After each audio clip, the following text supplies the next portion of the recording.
매수를 지금 해도 돼요? 라고 물어볼 만한 영역이 아니에요. 이런 식으로 쫓아가서 만약에 내가 LG전자를 먹었어. 그러면 다음 거에 이런 거에 또 들어갈 거 아니야? 난 저번에 먹었으니까. 언젠가는 이거 한번 맞습니다. 이거 한번 맞으면 어떻게 돼? 계좌 골로 가는 거야. 내 말 이해가요? 자, 오늘은 펄어비스가 아니라 LG전자에 대한 이야기를 해드릴 텐데 오늘 주요 내용은 LG전자를 사라가 아닙니다. 여기 질문 나왔어요. 형, 나 주식 분석하는 법 좀 알려줘 라고 이야기를 하더란 말이에요. 그래서 요걸 이제 하나의 샘플을 가지고 LG전자라는 샘플을 가지고 종목 분석하는 방법에 대해서 한번 말씀을 드려보도록 하겠습니다. 이번 시간에는 종목을 분석하는 것보다는 흐름을 읽고 종목을 찾아내는 방법까지만 말씀을 드리는 게 좋을 것 같아요. 다는 말씀을 못 드릴 거예요. 영상 길이가 짧아서. 그러면 바로 한번 시작을 해보도록 할게요. 그리고 그 전에 약속 하나만 하도록 합시다. 제가 말씀드리는 이 내용을 듣고 여러분들이 마음에 든다라고 생각하시면 구독과 좋아요 그리고 댓글까지 부탁드리도록 하겠습니다. 만약에 이 영상이 별로 마음에 안 든다 이러면 뭐 나가시면 되겠죠. 근데 이 내용이 여러분 인생에 좀 도움이 됐다, 주식 공부하는데 좀 도움이 됐다라고 생각하시면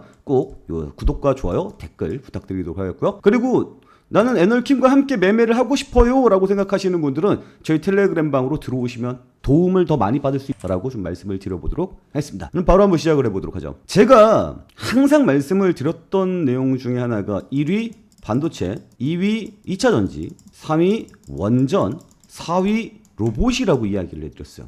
왜 이렇게 얘기를 해드렸을까요? 반도체는 앞으로의 가장 큰 대세의 메인이니까 반도체는 뭐 얘기할 거 없겠죠. 2차전지는 예전에 큰 바람이 불었었습니다. 2차전지 한때 미친듯이 날아갔던 적이 있잖아요. 에코프로를 비롯해서. 그리고 앞으로도 2차전지는 사용을 안 할 것이냐? 사용을 하겠죠. 그리고 2차전지는 코스닥의 메인 중에 하나죠. 코스닥 부양 의지가 있으면 2차전지가 상승을 해야 된다라는 생각이 들었어요. 그래서 2차전지를 두 번째로 말씀드립니다. 코스피, 코스닥의 의미로 보시면 될 것 같습니다. 그 다음에 원전은 뭐냐면 반도체의 기반이 뭐죠? AI의 발전이잖아요. 그러니까 AI의 발전을 위해서는 당연히 원전이 들어가야만 합니다. 그리고 두산 에너빌리티를 중심으로 한 상승세가 굉장히 강하게 나와줬고요.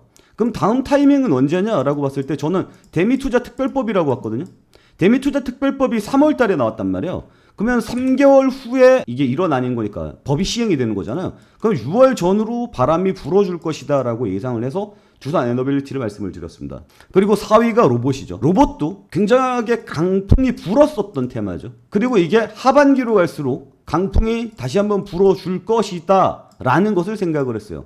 그러면 이 네 가지의 공통점이 뭐냐면 한번 강하게 바람이 불어줬던 녀석입니다. 이해가죠? 주식을 할 때는 내가 생뚱맞게 뭘 찾아서 가는 것보다 옛날에 강하게 불어줬던 게 좋습니다. 그리고 그 바람이 다시 불 가능성이 있는지가 중요합니다. 그리고 그 시기가 다가오고 있음이 중요합니다. 그리고 돈이 얼마나 몰렸는지가 중요합니다. 이해가요?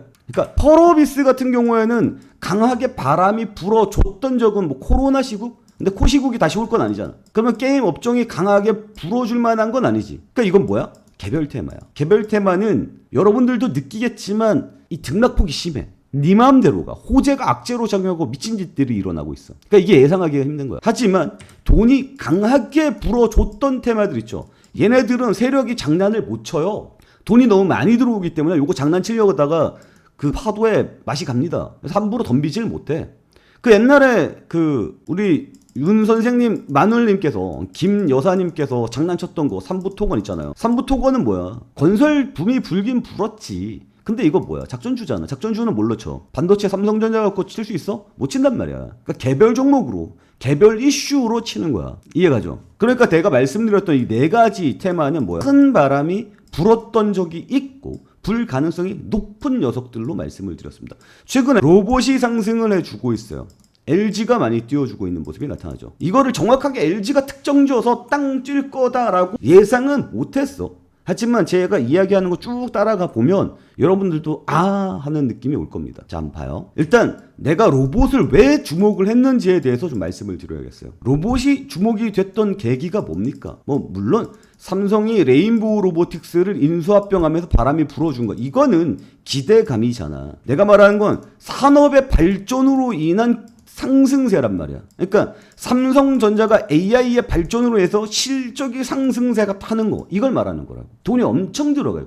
그러니까 지금 삼성이 엄청 올랐지. 들어올랐어. 왜? 지금 주가가 실적을 못 따라가고 있는 상황이거든. 그래서 삼성이 더 올라갈 거예요. 그래서 우리나라 코스피가 우리나라 지금 뉴스에서 7,000비 이야기할 때 나 혼자 뭐라 그랬어요? 이거 15,000피에서 20,000피 간다라고 이야기했죠. 지금 다시 목표가 얼마로 바뀌었어? 10,000피로 바뀌었잖아요. 그러니까 앞으로 10,000피에서 또 15,000피로 또 바뀔 거예요. 왜? 삼성이 돈을 그만큼 많이 버니까. 그리고 로봇도 그동안 뭐였어? 삼성이 뭘 인수한다? 이거는 작은 바람이지. 실제로 로봇이 돈을 많이 벌어주는 환경으로 넘어간다. 이거야. 산업이 바뀌는 거라고. 그 산업에서 돈이 엄청나게 쏟아져 나올 만한 상황, 엄청난 발전이 나올 만한 상황, 이걸 보는 거거든. 1월 달에 우리나라 아틀라스가 CES 세계 가전박람 거기에서 히트를 쳤어요. 거기서 상 받았습니다. 최우수상. 그러면서 우리나라 로봇 기술이 세계적으로 먹어주는 기술이구나. 현대차 나이스 화이팅. 이래서 현대차 주가가 날아가고 있는 거예요. 그리고 이 아틀라스가 상장한다라는 이야기가 나와주고 있죠. 그럼 세계의 로봇은 무엇을, 우리나라 주식의 로봇은 뭐로 좀 구분을 해볼 수 있냐면, 첫 번째로 저는 옵티머스 보고 있습니다. 테슬라의 옵티머스. 그래서 테슬라가 휴머노이드 로봇 옵티머스를 만들고 있고 지금 현재 공장에 투입이 되어 있는 상황입니다. 그리고 내년 말까지 시판한다라고 이야기를 하고 있고요. 그리고 4월 이런 뉴스가 나왔어요. 로봇이 8월 초에 생산 들어간다. 지금 테슬라 모델 S와 X 생산 라인을 세웠죠. 세우고 이것을 옵티머스 생산 라인으로 바꿨죠. 그래서 테슬라는 앞으로 전기차 기업이라기보다는 로봇 기업이다라는 인식이 좀 더 강해질 가능성이 높습니다. 어쨌거나 옵티머스는 지금 현재 8월 초 생산, 이거 굉장히 뭐예요? 주가에 영향이 있을 만한 이슈이죠. 그러니까 이런 내용들을 미리미리 알고 있어야 돼. 그러면 거대한 바람이 한 번쯤 불어주겠군 이라고 머릿속에 한번 생각을 해봐야 되는 거고. 그리고 우리나라의 로봇 붐을 일게 만들었던 원인이 뭐였어? 아틀라스였단 말이야. 현대차의 아틀라스. 이 아틀라스가 달 5월에서 6월 상장할 가능성이 있다. 내달이면 다음 달이지. 6월 달에 상장할 가능성이 있어요. 뭐 이런 내용들이 나와주고 있잖아요. 이 얘기는 뭐냐면 슬슬 로봇 쪽으로 바람이 불어줄 때가 됐어요. 되는 거야. 그래서 제가 로봇을 4월 중순 넘어가면서부터, 원래 3개였잖아요. 제가 이야기하던 게 3개였거든요. 거기에 이제 슬쩍 4번째 로봇을 끼워 넣었던 겁니다. 분위기 자체가 그쪽으로 갈 거다라고. 내 말 이해하죠? 그러니까 지금 현재 로봇이 LG전자를 중심으로 생승세가 나와주고 있는데, LG전자, 지금 시장의 중심이 LG전자거든, 로봇에. 이 LG전자의 상승세가 지금 들어가면 어때? 무섭단 말이야? 차트를 한번 볼까? 어때? 무섭지. 여기서 못 들어가겠지. 근데 우리는 종목을 분석할 때 무엇을 봐야 되냐면 유통기한이라는 걸 봐야 돼. 이 유통기한이라는 거 한번 생각을 해봐요. 이거 언제까지 상승세가 나와줄 수 있을까? 그러니까 주가에 여러분들은 가격의 상승세를 보는데 나는 이거를 기간의 상승세를 보고 있어. 언제부터 언제까지가 상승 기간이다라는 걸 생각을 하거든. 그러니까 테슬라가 8월 초에 그 옵티머스 생산 뭐 들어간다라는 얘기가 나오면 8월 달까지는 로봇 이슈가 계속해서 불어줄 수 있어. 왜? 호재성 재료들이 계속해서 나올 거니까. 현대차가 6월 달에 상장 결정을 할 거면 6월 달까지는 강력한 상승세가 있어. 그럼 교집합이지. 삼성전자 로봇 부문 인력 확충. 이러면 올 하반기 휴머노이드 로봇 첫 선. 당연히 레인보우 로보틱스에서 나오겠죠. 그러면 올 하반기로 갈수록 로봇에 대한 상승세는 더 강하게 나와줄 수 있구나라는 걸 생각을 해봐야 돼. 근데 지금 레인보우 로보틱스 뭐 그렇게까지 많이 상승 안 했지? 어때? LG 전면 레인보우 로보틱스가 상승 안 했지.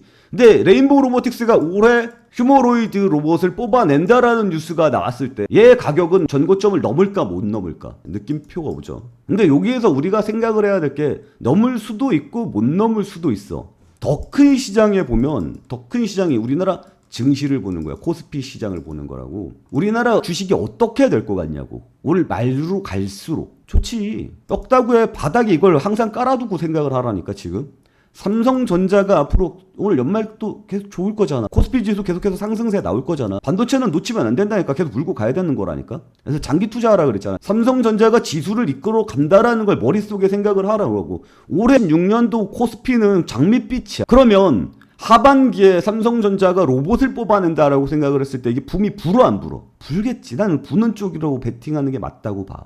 그러면 누가 만들어내냐고. 얘가 만들어낼 거 아니야. 고점 당연히 계속해서 갱신하고 넘어가지. 그러니까 얘는 언제 사는 게 맞냐면 올라가고 있을 때 사는 게 아니에요. 올라갔다가 꺾였을 때, 지지라인 같은 게 왔을 때 그때 매수하는 게 맞다고. 놓친 건 놓친 거야. 물론 불타기 해도 뭐 상관은 없겠지. 난 뭐 길게 분할 매수할 거고 길게 들고 갈 거야. 뭐 기승전 여기서 시작해서 여기로 가면 요 중간 과정에서 난 추가 매수하면 될 거 아니야. 이렇게 생각하는 사람은 뭐 무리 없이 매수하면 됩니다. 그리고 댓글 중에 펄어비스 댓글 중에 추가 매수했어요 라는 댓글들이 계속 보이고 있거든요. 나는 추가 매수 사인 한 번도 준 적이 없거든. 추가 매수는 그렇게 하는 게 아니에요. 자꾸 펄어비스 얘기가 나올 수밖에 없죠. 이 영상을 본 사람들은 아무래도 제 펄어비스 영상 보고 들어온 사람들이니까. 내가 여기서 추천했거든. 그러면 다음에 이 녀석이 추가 매수가 들어갈 때가 언제냐면 이런 자리거든. 이런 자리. 그러니까 올라갔다가 밀렸다가 횡보 잡고 올라갔다가 내렸다가 횡보 잡고 이 횡보 자리가 보여야지 추가 매수가 들어가는 거거든. 근데 간격이 너무 짧으면 안 돼. 그러면 추가 매수, 분할 매수하는 의미 자체가 없어. 그러니까 얘가 이렇게 푹 빠졌어. 지금 이 가격 구간이라면 추가 매수가 가능하지. 근데 얘가 횡보 잡았어, 못 받았어? 바닥을 다지지 않았잖아. 그러면 추가 매수해도 돼, 안 돼? 안 돼. 그러니까 여기에서 매수한 사람은, 내 말 듣고 매수한 사람은 추가 매수 기회가 한 번도 없었어. 근데 내가 추가 매수 사인도 안 줬는데 자꾸 추가 매수 했다라는 댓글 달리죠. 나는 그거 솔직히 반대야. 뭐 보고 추가 매수하는 거야? 여러분들이 세상의 중심이에요? 내 계좌, 내가 산 매수 가격을 딱 보고 내 매수 가격에서 얼마 빠졌으니까 매수해야지. 이런 걸로 간다면 필망이야. 왜 세상의 중심이 되려고 해? 흐름을 보고 가야 될 거 아니야. 그래서 LG전자는 지금 매수 타이밍 나옵니까? 안 나옵니다. 그래서 난 이미 이거는 기보유자의 영역이지 매수를 지금 해도 돼요? 라고 물어볼 만한 영역이 아니에요. 이런 식으로 쫓아가서 만약에 내가 LG전자를 먹었어. 그러면 다음 거에 이런 거에 또 들어갈 거 아니야? 난 저번에 먹었으니까. 언젠가는 이거 한번 맞습니다. 이거 한번 맞으면 어떻게 돼? 계좌 골로 가는 거야. 내 말 이해가 가요? 물론 내가 아까 얘기했지만 큰 파도, LG전자는 지금 로봇이라는 큰 파도를 탔어. 그러면 얘는 이런 식으로 죽지 않아요. 이런 건 걔 잡주나 그러는 거지. 대형주는 이런 식으로 올라갔다 이런 식으로 갑니다. 큰 흐름을 타면 추세를 잡죠. 그러니까 얘는 쌍방향을 탔어. 그러니까 내려왔다가 또 올라갈 거야. 고점 또 깰 수 있을 거라고 봐, 나는. 근데 그 시간이 언제인지 모르잖아. 그러니까 다음 반 밑단을 기다리는 게 맞다고. 지금 여기 올라가는데 여기 올라타지 말라고. 뭐 불타기일 수도 있지. 하고 싶으면 해요. 근데 나는 안 해. 일단 여기까지 내용 들어보면 어때요? 마음에 들어요? 아직까지 별로 마음에 안 들어? 댓글 좀 달아줘요. 이 정도면 그래도 구독과 좋아요에서 구독까지 오진 않았나? 구독까지 온 것 같아. 구독까지만 좀 눌러줘요. 좋아요는 이따가 눌러주고. 그러니까 삼성전자에 뭐 이런 내용들이 있으면 지금 테슬라가 올해 로봇으로 힘을 주는 듯한 느낌 받을 수 있고, 현대차가 올해 말까지 하반기에 힘을 주는 느낌 받을 수 있고, 삼성이 올해 말에 힘을 주는 느낌을 받을 수가 있는 거야. 자, 여기에 로봇 LG전자가 낀다 안 낀다? 안 낀다. 요거 좀 볼까?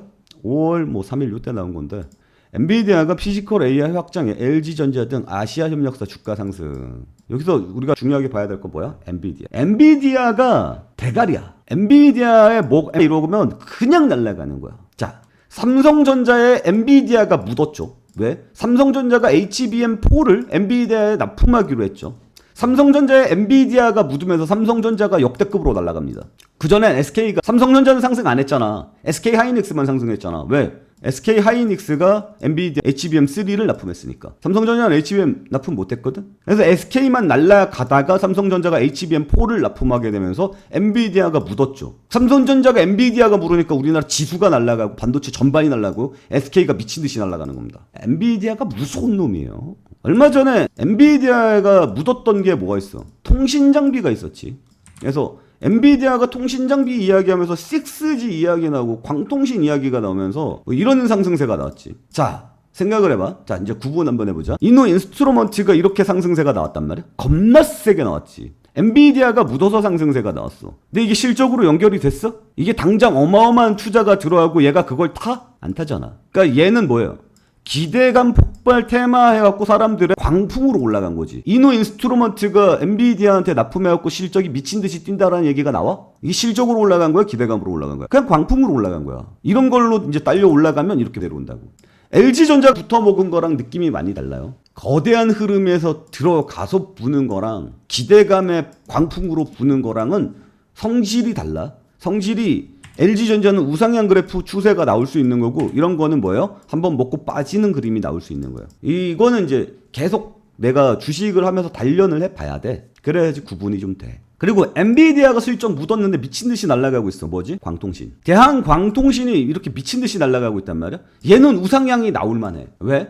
엔비디아가 지금 밀고 있는 것 중에 뭐가 있냐면, 엔비디아가 PU로 먹었잖아요. 그러니까 옛날에 우리가 컴퓨터 성능 평가할 때는 최고가 뭐였어? 무조건 CPU였단 말이야. GPU는 고사양 게임에서나 필요했던 거지. 이 CPU가 받쳐줘야지만 GPU가 있었던 거지. 원래 첫 번째로 생각해야 될 건 CPU였어. 근데 지금은 엔비디아가 시장을 먹고 있잖아. AMD나 않고. 뭐냐면 이 화면을 처리할 때 이 픽셀 하나하나마다 색을 다 조정을 해야 되죠. 이걸 한 번에 조정을 해야 된단 말이야. 그게 뭐야? 병렬 처리 방식이란 말이야. 병렬 처리 방식이 인공지능에 들어가거든. 그래서 인공지능을 병렬 처리 방식으로 해. 그래서 GPU가, 그래서 엔비디아가 날아간 거야. 근데 다른 테크 기업들이 엔비디아의 GPU, 얘가 아도를 치고 있는 걸 보고 배가 아픈 거야. 그래서 자기네들도 GPU 같은 걸 만들었어. 독자 시스템을 만들었다고.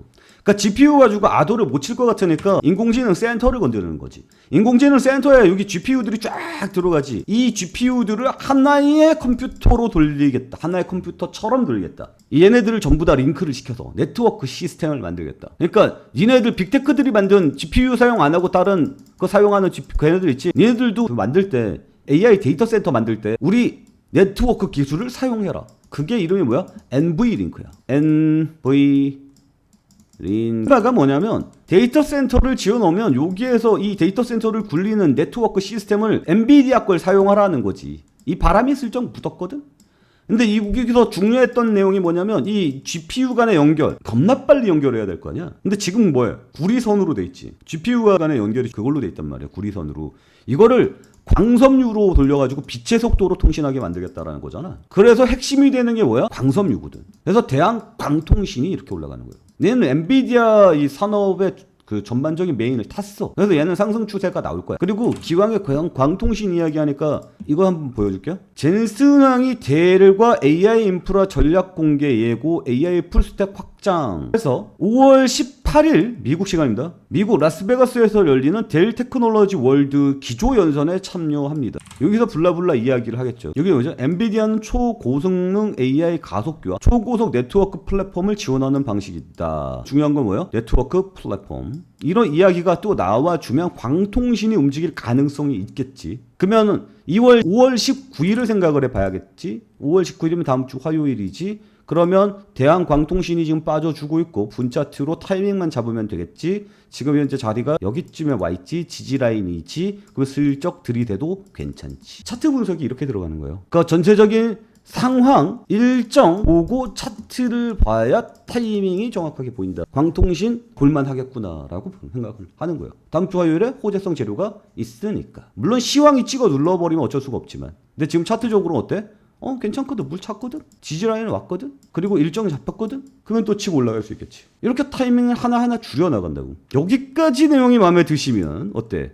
이제는 구독 플러스 좋아요까지 오지는 않았나? 라는 생각이 좀 드는데 어때요?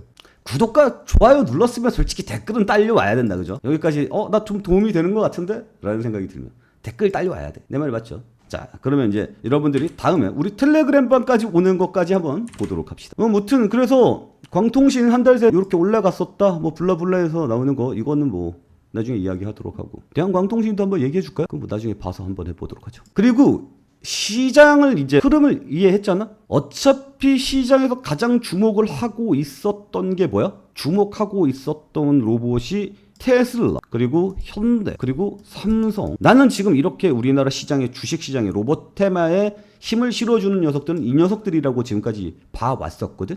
근데 로봇 히스토리를 쫙 보니까 4월달부터 여기 테슬라 뭐 블라블라 나오죠. 그러다가 갑자기 현대차 이런 애들 나오잖아. 4월 4일 떵하고 등장합니다. 사장이 로봇 로드맵 공개 및 테슬라 옵티머스 7월 8월의 생산 소식 블라블라에서 로보티즈, LG 이노텍 뭐 블라블라가 상승했다. 4월 28일 LG전자가 엔비디아가 묻으면은 난리 난다 그랬죠. 엔비디아가 묻었죠. 엔비디아와 피지컬 AI 협력 및 허서비스 구글 딥마인드 CEO 재계 총수 연회 회동 어쩌고저쩌고. 여기 엔비디아가 묻어버려. 4월 8일에. 그리고 여기서 중요한 점 포인트. 4월 30일에 엔비디아가 두산 로보틱스랑 피지컬 AI 협력 기대감 등등등 해서 두산 로보틱스가 엔비디아가 묻어버렸어. 이걸 보면 엔비디아의 성운을 입었구나. 이 성운이 내려질 것인가. 그런데 갑자기 LG전자가 튀어나가. LG전자가 땅 하고 튀어나가는데 왜 언제야? 5월 12일부터 미친듯이 튀어나가. 그러면 우리는 여기서 추론을 할 수 있어야 돼. 뭐냐? 엔비디아의 성운을 입은 게 LG전자뿐만 아니라 두산 로보틱스도 성운을 입었거든. 두산 로보틱스를 주목을 해봐야겠지. 5월 12일부터 LG전자가 치고 나가는데 얘는 밀렸어. 이때는 뭐 해야 돼? 들어가 봐야지. 내가 저기서 그 형님들 다 묻어가지고 가는 거 봤는데 이거 확률 높게 들이대 볼 만한 상황이었지. 왜 이거 추천 안 했냐고? 몰랐으니까. 나도 그걸 몰랐으니까. 조사하다가 지금 알았으니까. 내가 그때 알았으면 공개 추천주로 나갔을 거니까. 뭔 말인지 알겠어요? 그리고 그런 얘기하는 사람들이 있어. 나는 LG전자 주주인데 이거 언제 팔아야 돼? 왜 팔아? 달리는 말이며 달려가게 놔둬. 여러분들이 구분하지 못하는 게 이거예요. 아까 내가 보여줬던 게 뭐야? 이노인스트루먼트 얘랑 지금 LG전자랑 그걸 구분을 못하면 언제 내려야 될지 모르는 거야. 이게 굉장히 중요한 거야. 그래서 이게 단시간으로 끝날 그냥 기대감인 건지, 이게 이 회사의 업종을 다르게 만들어줄 기대인 건지, 이게 실제로 실적으로 연결이 될 만한 내용인지, 다음에 이 내용이 장기적으로 영향을 줄 만한 건지, 이런 것들을 봐야 돼. 이해가요? 그래서 나는 그렇게 생각해요. 얘는 우상향 추세가 계속해서 잡힐 거다. 그러면 언제 팔아야 되냐? 헤드앤숄더. 그러니까 어깨에서 팔려면 그러면 이 어깨를 알아야 되거든. 그러니까 사람이 이렇게 내려오잖아. 주식은 보통 이렇게 생겼잖아. 그러면 우리가 파는 어깨가 이 어깨가 아니거든. 우리가 생각하는 어깨는 이거야. 내가 생각하는 어깨는 이거라고. 어깨는 알 수가 없지. 왜? 대가리가 어딘지 모르잖아. 대가리가 어딘지 모르는데 어깨에서 어떻게 팔아? 얘 지금 여기가 대가리일 것 같아요? 아닐 것 같아? 몰라. 아무도 몰라. 그러니까 얘가 이렇게 내려왔다가 다음에 올라가는데 올라가는 힘이 미치미치해. 그 다음에 떨어지라고 여기서 파는 거야. 그러니까 지금 얘는 어때? 대가리가 확인이 안 됐잖아? 들고 가는 거야. 들고 가는 거라고. 이해해요? 그러니까 나는 내가 먹은 거의 절반만 가져가가 아니라 내가 먹은 거의 한 80%만 가져갈게 라고 생각을 하고 버텨가는 거예요. 이 어깨 나올 때까지. 뭐 이렇게 가는데 이걸 뭐 이렇게 가잖아. 왜 내가 여기서 팔아야 된다고 생각을 해? 난 여기서 팔 건데. 난 여기서 팔 거야. 그럼 뭐 이만큼 못 먹는 거지. 먹었다가 좋았다 마는 거지. 그래도 대가리가 어딘지를 확인하고 내려가는 게 장기적으로는 더 확실한 수익이거든. 내가 여기서 만약에 팔았어. 근데 이게 앞으로 더 가. 아마 50만 원까지 가. 배 아파서 살겠어? 못 산다고. 이해가죠? 그리고 느낌적인 느낌으로 가면 안 돼. 이쯤 올랐으면 많이 올랐겠지가 없어. 주식은 상방향은 항상 무한대로 열려있어. 이론적으로. 그래서 무조건 어깨까지 확인하고 가라. 그러면 지금 팔아도 돼요? 그러면 네가 애널킴 니는 목표가를 왜 주느냐? 여러분들, 내가 여러분들 돈을 투자하고 하는 게 아니잖아. 내가 여러분들 돈 관리하는 게 아니잖아. 나는 뭐 하는 사람이야? 추천하고 분석해 주는 사람이야. 난 여러분들의 조언자 역할을 하는 사람이고, 그리고 나한테 중요한 건 뭐야? 승률이야. 내가 추천을 해서 수익이 낮다라는 승률 말이야. 그래야지 여러분들한테 내가 실력이 있음을 증명해 줄 수 있는 거 아니야. 그러니까 나는 여러분들한테 이 정도 됐으면 내가 생각하는 목표는 달성한 것 같습니다 라고 이야기를 하는 거야. 그래서 목표가가 존재하는 거지. 근데 여러분들은 진짜 투자자잖아. 투자자는 목표가가 존재하면 안 돼. 뭔 얘기인지 알겠어요? 그리고 여러분들은 종목을 하나 찾는데 오래 걸리잖아. 나는 맨날 찾거든. 그러니까 나는 이 종목 먹고 여기서 빠져서 다음 종목 먹고 돌려서 여기서 뽑고 이런 식으로 돌려서 선순환 시켜주는 게 빨리 돌아갈 수 있단 말이야. 근데 여러분들은 그게 안 되잖아. 한번 먹으면 장기로 먹는 거지. 그리고 큰 돈은 이렇게 굴리는 게 맞아. 나는 그냥 여러분들 옆에서 단타나 도와주면서 조언자 역할 정도만 해주겠다 이거지. 메인은 반도체로 먹고 가는 게 맞아. 지금도 늦지 않았어요. 지금도 반도체 늦지 않았다고. 지금 제가 이런 얘기를 올려줬죠. 지금 반도체 쪽, 그러니까 전체적으로 분위기가 좀 어질어질하니까 비중 줄이세요라고 이야기를 했었잖아. 그리고 지금 전반적으로 시장이 별로 분위기가 안 좋거든. 근데 조금만 기다려봐. 그리고 나는 어차피 장기 투자할 거고 큰 돈으로 크게 벌겠어라고 생각하시는 분들은 뭐 지금 들어가도 돼요. 떨어질 거 감안하고 들어가면 지금 들어가도 돼. 나는 그거 문제 없다고 생각해. 뭐해? 반도체에 들어가라고. 내가 근데 계속 이런 얘기를 해봐야 의미가 없는 게 펄어비스 추가 매수했어요 라는 댓글만 주거창 달리니까 내가 펄어비스 추가 매수 사인 안 줬는데 난 그래서 좀 그래. 아무튼 교육이 좀 필요하다라는 생각이 들어서 이렇게 말씀을 드렸습니다. 자, 여기까지 듣고 여러분들의 생각은 어때요? 여러분들의 생각은 텔레그램 방에 들어올 만하다라는 생각이 들어요? 아, 애널킴 믿을만한데? 실력 있는데? 이 정도면 뭐 어디 가서 꿀리진 않겠는데? 라는 생각이 드시는 분들은 저희 텔레그램 방으로 오시기 바랍니다. 그리고 좀 내용이 길었네요. 너무 긴데 토요일 일요일이니까 좀 길게 갑시다. 그리고 나도 좀 내가 하고 싶은 얘기 좀 합시다. 누가 그러대? 펄어비스 끝나면 이제 뭐 할 거냐고. 할 건 많아. 조회수가 안 나와서 그렇지. 아무튼 자, 오늘 내용은 여기서 마치도록 하겠습니다. 오늘도 시청해 주셔서 감사합니다.